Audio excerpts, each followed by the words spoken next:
कल्पवृक्ष के फूलों से ढकी हुई है और जो सुंदर एवं नए वस्त्रों को धारण करने वाली है तथा कपालों की माला से जिनका मस्तक शोभायमान है और दिगंबर रूपधारी शंकर भगवान है, उनको नमस्कार हो। कैलाश पर्वत की सुंदर विशाल चोटी पर विराजमान भगवान शंकर से गौरी जी ने पूछा, हे प्रभु, आप मुझे गुप्त से गुप्त किसी व्रत की कथा सुनाइए। हे स्वामी, यदि आप मुझ पर प्रसन्न हैं तो ऐसा व्रत बताने की कृपा करें जो सभी धर्मों का सार हो और जिसके करने में थोड़ा परिश्रम हो और फल भी विशेष प्राप्त हो जाए। यह भी बताने की कृपा करें कि मैं आपकी पत्नी किस व्रत के प्रभाव से हुई हूँ। हे जगत के स्वामी, आदि मध्य अंत से रहित आप मेरे पति किस दान अथवा पुण्य के प्रभाव से हुए हैं। शंकर जी बोले, हे देवी सुनो, मैं तुमसे वह उत्तम व्रत कहता हूँ जो परम गोपनीय एवं मेरा सर्वस्व है। वह व्रत जैसे कि ताराओं में चंद्रमा, ग्रहों में सूर्य, वर्णों में ब्राह्मण, सभी देवताओं में विष्णु, नदियों में जैसे गंगा, पुराणों में महाभारत, वेदों में सामवेद, इंद्रियों में मन जैसे श्रेष्ठ समझे जाते हैं, वैसे ही पुराणों में वेदों का सर्वस्व इस व्रत को शास्त्रों ने कहा है, उसे एकाग्र व्रत से श्रवण करो। इसी व्रत के प्रभाव से ही तुमने मेरा अर्धासन प्राप्त किया है। तुम मेरी परम प्रिया हो, इसी कारण वह सारा व्रत मैं तुम्हें सुनाता हूँ। भादों का महीना हो, शुक्ल पक्ष की तृतीया हो, हस्त नक्षत्र हो, उसी दिन इस व्रत के अनुष्ठान से मनुष्यों के सभी पाप भस्मीभूत हो जाते हैं। हे देवी सुनो, जिस महान व्रत को तुमने हिमालय पर्वत पर धारण किया था वह सबका सब पूरा वृत्तांत मुझसे श्रवण करो। श्री पार्वती जी बोली, भगवान, वह सर्वोत्तम व्रत मैंने किस प्रकार किया था, यह सब हे महेश्वर मैं आपसे सुनना चाहती हूँ। शिव जी बोले, हिमालय नामक एक उत्तम महान पर्वत है, नाना प्रकार की भूमि तथा वृक्षों से वह शोभायमान है। अनेकों प्रकार के पक्षी वहाँ अपनी मधुर बोलियों से उसे शोभायमान कर रहे हैं एवं चित्र विचित्र मृगादिक पशु वहाँ विचरते हैं। देवता, गंधर्व, सिद्ध, चारण एवं गुहाग प्रसन्न होकर वहाँ घूमते रहते हैं। गंधर्वजन गायन करने में मग्न रहते हैं। नाना प्रकार की वैडूर्य मणियाँ तथा सोने की ऊंची ऊंची ज्योतियों रूपी भुजाओं से आकाश पर लिखता हुआ दिखाई देता है। उसका आकाश से स्पर्श इस प्रकार से है जैसे कोई अपने मित्र के मंदिर को छू रहा हो। वह बर्फ से ढका रहता है। गंगा नदी की ध्वनि से वह सदा शब्दायमान रहता है। हे पार्वती, तुमने वही बाल्यावस्था में 12 वर्ष पर्यंत कठोर तप किया, अधोमुख होकर केवल धूम्र पान किया, फिर 64 वर्ष पर्यंत पक्के पक्के फल खाए, माघ महीने में जल में खड़ी हो तप किया और वैशाख में अग्नि का सेवन किया, सावन में अन्नपान का त्याग कर दिया, एकदम बाहर मैदान में जाकर तप किया। तुम्हारे पिताजी तुम्हें इस प्रकार के कष्टों में देखकर घोर चिंता से व्याकुल हो गए। उन्होंने विचार किया कि यह कन्या किसको दी जाए। उस समय ब्रह्मा जी के पुत्र परम धर्मात्मा श्रेष्ठ मुनि श्री नारद जी तुम्हें देखने के लिए वहां आ गए। उन्हें आर्य आसन देकर हिमाचल ने उनसे कहा, हे श्रेष्ठ मुनि, आपका आना शुभ हो। बड़े भाग्य से ही आप जैसे ऋषियों का आगमन होता है। कहिए आपका शुभागमन किस कारण से हुआ। श्री नारद जी बोले, हे पर्वतराज, सुनिए, मुझसे स्वयं विष्णु भगवान ने आपके पास भेजा है। आपकी यह कन्या रत्न है। किसी योग्य व्यक्ति को समर्पण करना ही उत्तम है। संसार में ब्रह्मा, इंद्र, शंकर इत्यादि देवताओं में वासुदेव श्रेष्ठ माने जाते हैं। उन्हें ही अपनी कन्या देना उत्तम है। मेरी तो यही समझ हुई है। हिमालय बोले, देवादिदेव वासुदेव, यदि स्वयं ही जब कन्या के लिए प्रार्थना कर रहे हैं और आपके आगमन का भी यही प्रयोजन है तो अपनी कन्या उन्हें दूंगा। यह सुनकर नारद जी वहाँ से अंतर्धान हो गए। शंख चक्र गदा पद्मधारी श्री विष्णु जी के पास पहुँचे। नारद जी बोले, हे देव, आपका विवाह निश्चित हो गया है। इतना कहकर देवर्षि नारद तो चले आए और इधर हिमालय राज ने अपनी पुत्री गौरी से प्रसन्न होकर कहा, हे पुत्री, तुम्हें गरुड़ध्वज वासुदेव जी के प्रति देने का विचार कर लिया है। पिता के इस प्रकार के वचन सुनकर पार्वती अपनी सखी के घर गई और अत्यंत दुखित होकर पृथ्वी पर गिर पड़ी और विलाप करने लगी। उन्हें इस प्रकार दुखित हो विलाप करते सखी ने देखा तो पूछने लगी, हे देवी, तुम्हें क्या दुख हुआ है? मुझसे कहो और तुम्हें जिस प्रकार से भी सुख हो मैं निश्चय ही वही उपाय करूंगी। पार्वती जी बोली, सखी मुझे प्रसन्न करना चाहती हो तो मेरी अभिलाषा सुनो। हे सखी, मैं कुछ और चाहती हूँ, मेरे पिता कुछ और करना चाहते हैं। मैं तो अपना पति श्री महादेव जी को वर चुकी हूँ, मेरे पिता इसके विपरीत करना चाहते हैं। इसलिए हे प्यारी सखी, मैं अब अपनी देह त्याग कर दूंगी। तब पर पार्वती के वैसे वचन सुन सखी ने कहा, पार्वती तुम घबराओ नहीं, हम दोनों यहाँ से निकलकर ऐसे वन में पहुँच जाएंगी जिसे तुम्हारे पिता जान ही नहीं सकेंगे। इस प्रकार आपस में राय करके श्री पार्वती जी को वह घोर वन में ले गई।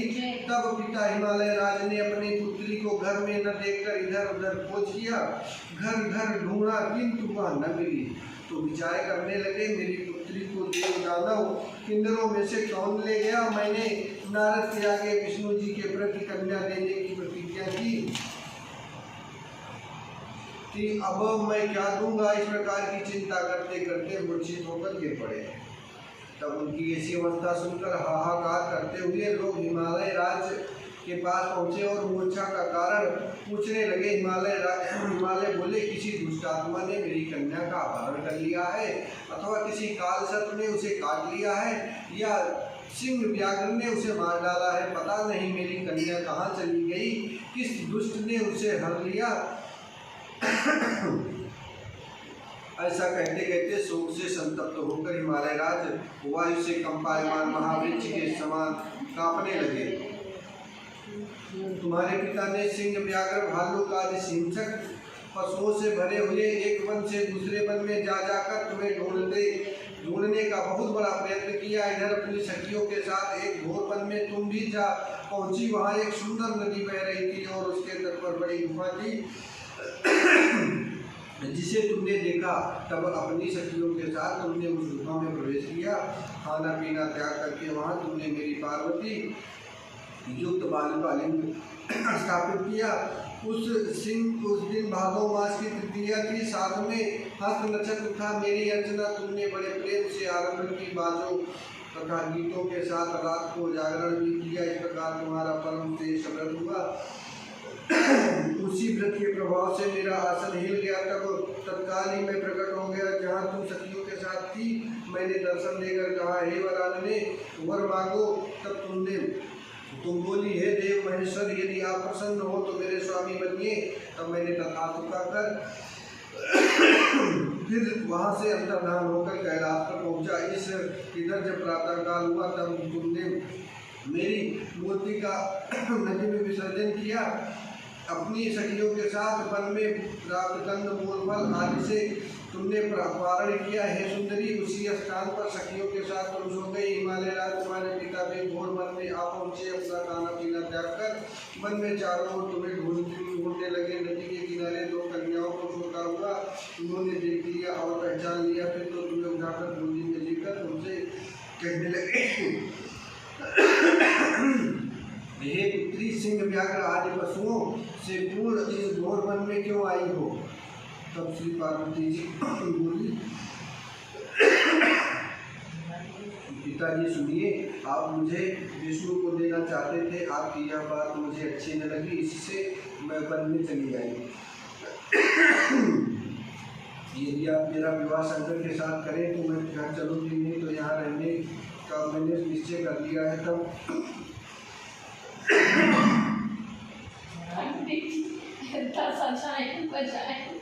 बोले ना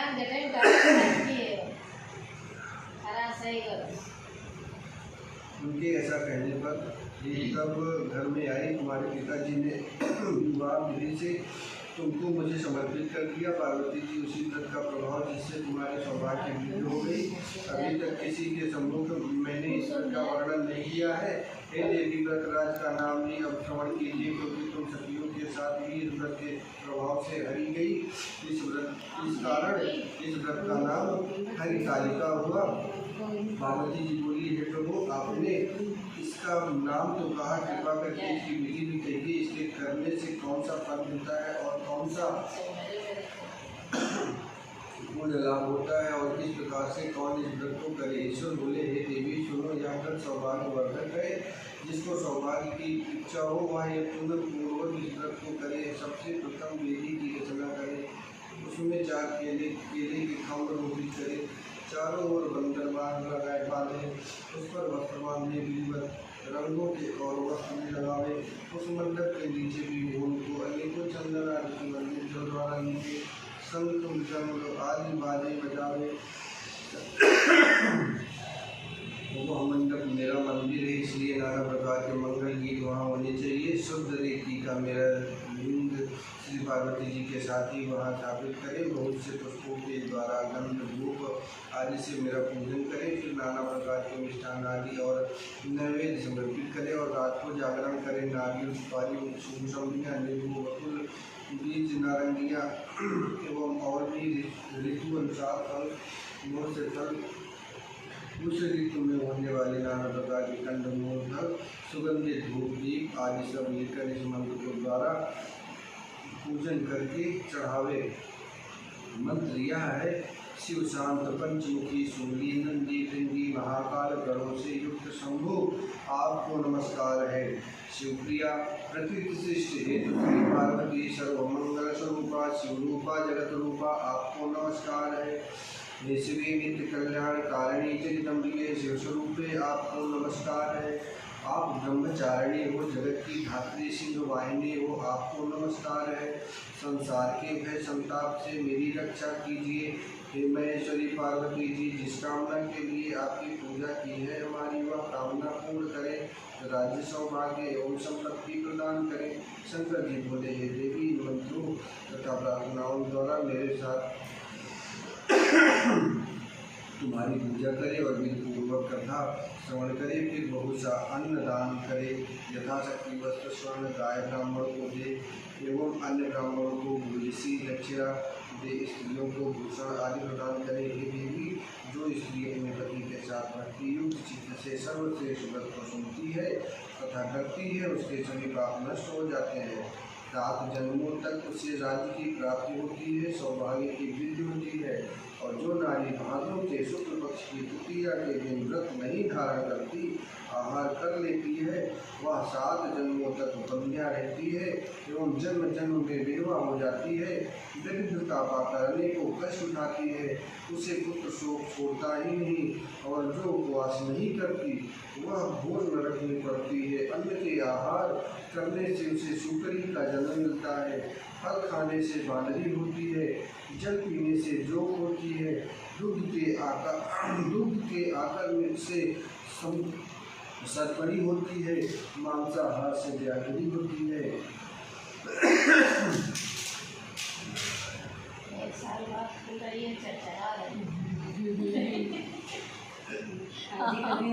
झपक गई है ना, वो एक सबका का जब झपक गए। दही खाने से बिल्ली होती है, मिठाई खाने से चीज़ें होती है, सभी वस्तुएं खा लेने पर मधुमक्खी हो जाती है, सो जाने पर अजगरी का जन्म पाती है, पति के साथ ठगी करने पर मुर्गी होती है। शिव जी बोले, इस कारण सभी स्त्रियों को प्रयत्न पूर्वक सदा यह व्रत करते रहना चाहिए। सोने, तांबे एवं बांस से बने अथवा मिट्टी के पात्र में अन्न रखें, फिर फल, वस्त्र, दक्षिणा आदि यह सब श्रद्धापूर्वक विद्वान श्रेष्ठ ब्राह्मण को दान करें। उनके अनंतर प्रापारण अर्थात भोजन करें।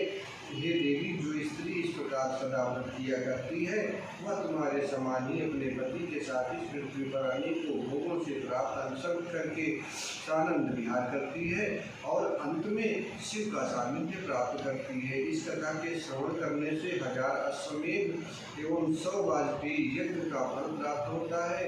श्री शिव जी बोले, हे देवी, इस प्रकार मैंने आपको इस सर्वश्रेष्ठ व्रत का महात्म्य सुनाया, जिसके अनुष्ठान मात्र से करोड़ों यज्ञ का पूर्ण प्राप्त होता है।